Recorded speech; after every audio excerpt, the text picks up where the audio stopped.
All right, welcome back. So your ratio should be tangent 28 is equal to x over 7. And then you're going to substitute tangent 28.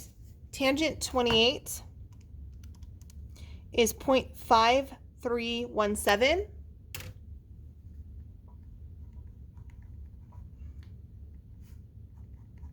And then you would multiply both sides by 7 to isolate your variable. And you get x is about, nice thing about using the calculator, you can just type in times 7, 3.72. And then we look and think, is that a reasonable answer? And it is, since this angle is much more acute than this angle. All right, now that was all if we're missing a side length. We could also use tangent to find missing angle measures. So let's do another example.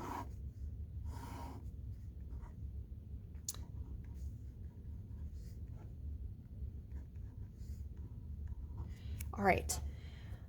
Okay, now if I was looking for the missing side length, I could find it, but I'm not looking for the missing side length. I'm actually going to be looking for this missing angle x. Whenever you're missing an angle, we always use trig, right? If you're missing two angles, and we are. So we're going to use tangent. Tangent of the angle, this time our angle is unknown, equals opposite. Opposite is 12 over adjacent. Adjacent is 28. All right, now you notice that all of your angles on your trig table, right, give you a decimal answer. I don't see any fractions. So I must change this to a decimal. So this is the definition of tangent. And then we're going to use the calculator to divide 12 over 28.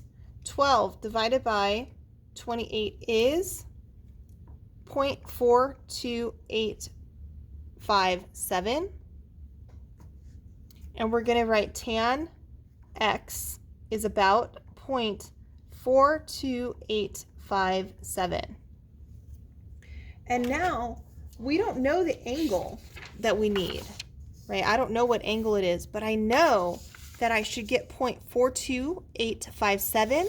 So I'm going to find under tangent 0.42857, which is closest to this value.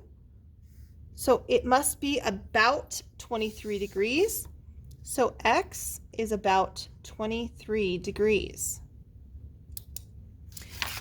All right, we're going to see how that would work in this if we were using this angle instead, angle B. So we're going to call that y.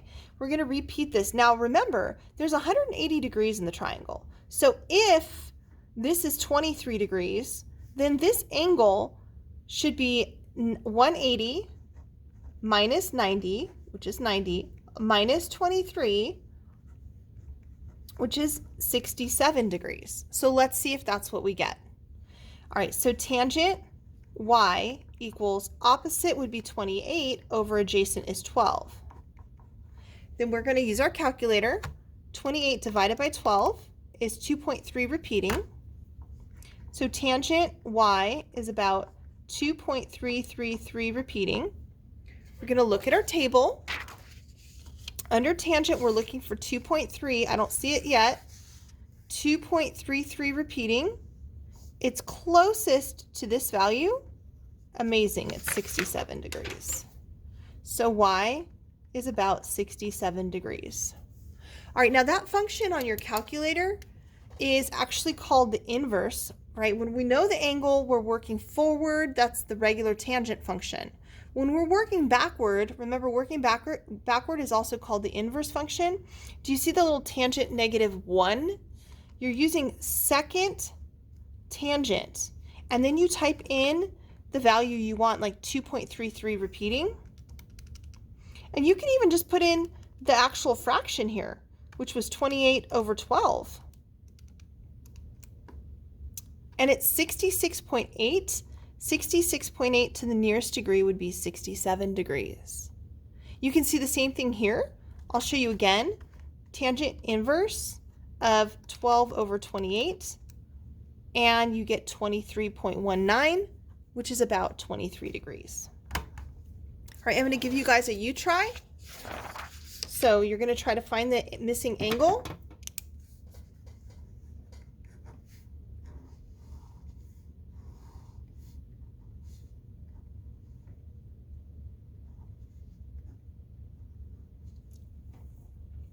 And I want you to find this angle, X. So you should pause it here. Remember what your setup will be. You have to use trig in this case because you're missing both angles. All right, so our setup is tangent X is equal to opposite over adjacent, 10 over 15.